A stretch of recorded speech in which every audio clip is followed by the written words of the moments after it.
ခေါင်းထဲမှာအမိုက်တွေထက်အဲ့ဒီအမိုက်တွေနဲ့ပူလောင်နေတယ်ဆိုလို့ရှိရင်ခေါင်းအေးမထားနိုင်တော့ချော့ခေါင်းအေးဆိုလို့ရေစွတ်တာမျိုးမလုပ်လိမ့်နဲ့နော်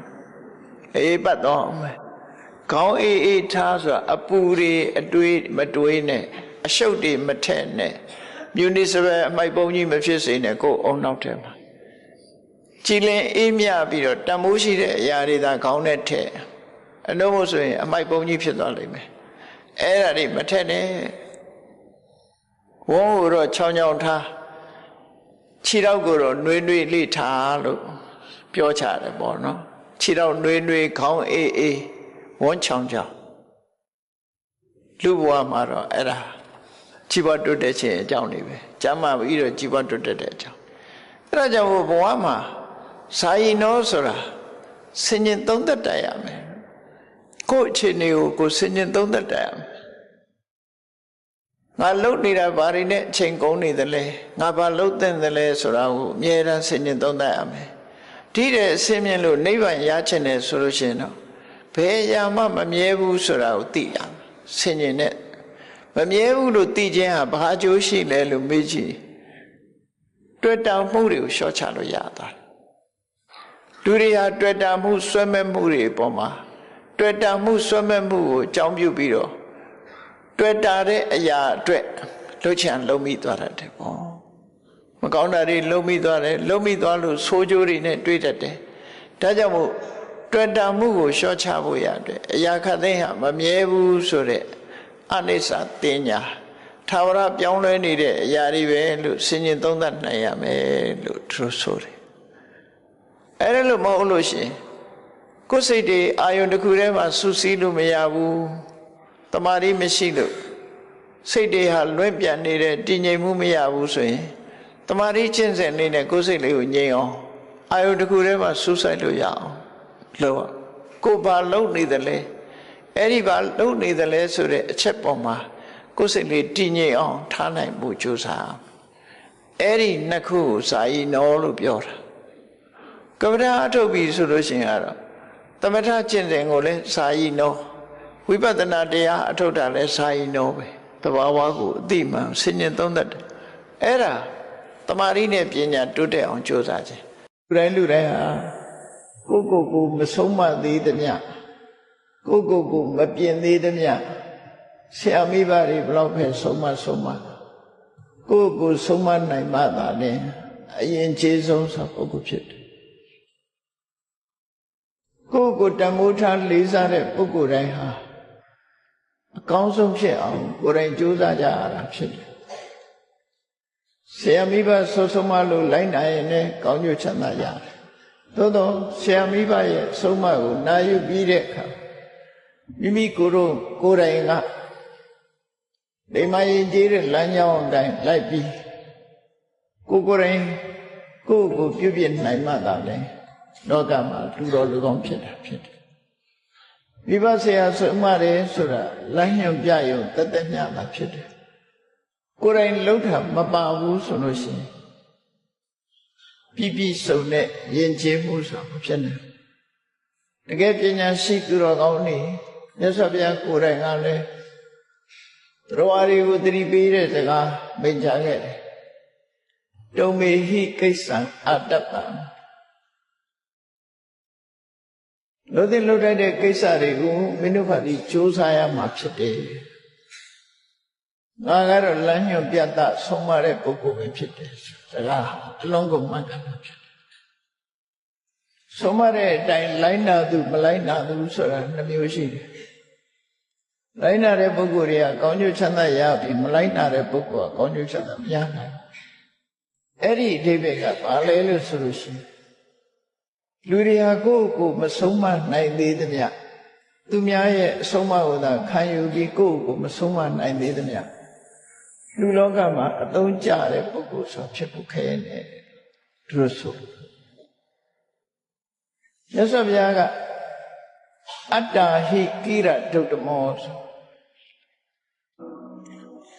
ကိုဆုံးမဖို့ကအလွန်ခက်တယ်လို့ပြောတာသူများဆုံးမရတာလွယ်တယ်ကိုဆုံးမဖို့ကြတာခက်တယ်လူဆိုတာ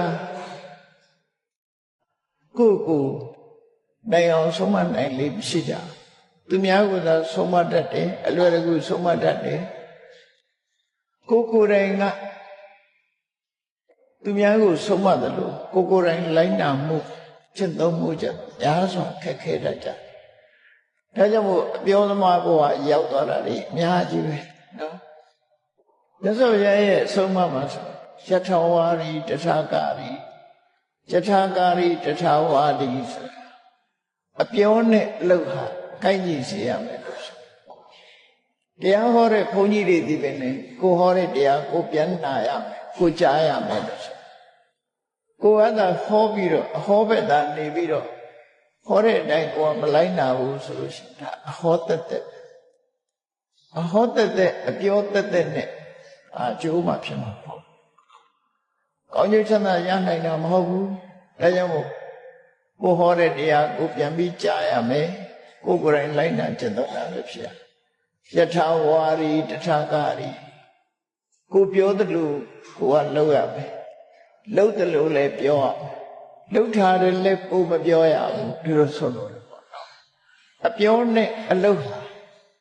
နှစ်ထွေညီညာနေဘူးလို့လေလောကလူတွေကအပြောနဲ့အလုပ်ဟာညီကြတာမေတ္တာမှာရှားအပြောနဲ့အလုပ်ကိုင်းညီနေကိုလိုရတယ်ကိုပြောသလိုကိုကလုပ်တယ်အပြောသက်သက်ကတော့ပြောရတာနဲ့လုပ်ရတာဘယ်အလွယ်တော့ဆိုပြောရတာလွယ်တယ်လုပ်ရတာခက်တယ်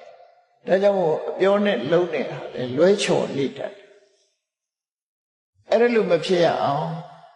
ဆုံးမသွန်သင်မှုတို့အရေးကြီးဆုံးကတော့ကိုယ့်ကိုရှင်ကြည်အောင်ဆုံးမမှုကိုယ့်ကိုလမ်းပြနိုင်မှုဒါဟာအရေးကြီးအဲ့တော့ကိုယ့်ကိုဆုံးမဖို့ဆိုတာဘာတွေလိုအပ်တော့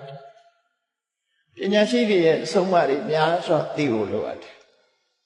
အဲ့ဒါကိုတုတ္တလို့ခေါ်တယ်ဘဟုတ်တုတ္တမဟုတ်တဲ့သင်္စသိပင်္စဆိုတဲ့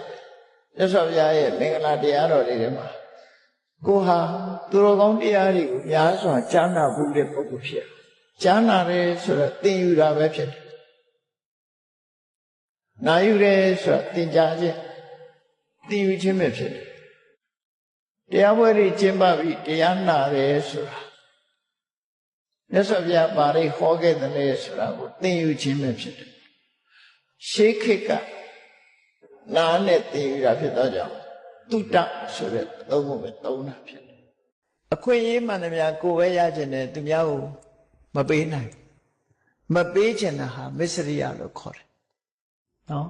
လောဘနဲ့တွဲတာမဟုတ်ဘူးသူကဒေါသနဲ့တွဲတာမစ္စရိယတရားကကိုယ်အတွက်လို့စဉ်းစားပြီးကိုယ်ပိုင်ဆိုင်လာပြီဆိုလို့ရှိရင်တစ်ဖက်သားကိုရန်လုတ်တတ်တဲ့သဘောရှိတယ်ကြောင်ကလေးတွေကြည့်သူတို့ပါဇက်ထဲကြွက်တကောင်ရပြီးဖမ်းမိသွားပြီဆိုလို့ရှိရင်ရန်လုတ်တော့တာပဲလေလူတွေကတော့ပြောတယ်မန်ဖီတယ်ဆိုတာမန်ဖီတာဘယ်သူ့ကိုမန်ဖီတာတော့ဆိုကိုရထားတဲ့ဟာကိုတခြားကလာလွတ်မှဆိုလို့မန်ဖီတာအဲ့တော့မစ္စရိယနောက်မှာဒေါသရှိတယ်နော်ဒါကြောင့်မို့မစ္စရိယတရားဒေါသကိုပိုင်ထားတဲ့အရာကိုသူများကို share မလုပ်နိုင်တာမစ္စရိယအိတ်တာဆိုတာကြတော့သူများကြည်ပွားတာကိုမနာလို့မရှုစိဖြစ်တာအိတ်တာအဲ့ဒီသဘာဝတရားနှစ်ခုဟာအလွန်ဆိုးဝါးတယ်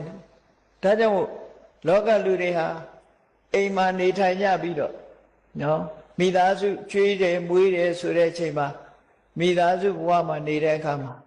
မစ္စရိယတရားလွှမ်းမိုးနေတဲ့အိမ်ဟာ6ကပ်ကပ်ဖြစ်နေတတ်တယ်ပေါ့ဘယ်သူမှအခန္ဓာတို့ကျွေးမွေးတာတို့မလုပ်ဘူးရှိတာဖွက်ထားတယ်ဆိုတာမျိုးတွေဖြစ်တယ်ပေါ့နော်အဲ့ဒီလိုအိမ်မျိုးသွားလို့ရှိရင်ရေတောင်တောက်ရမှာမဟုတ်ဘူးပေါ့ဒီလိုဆိုတာပေါ့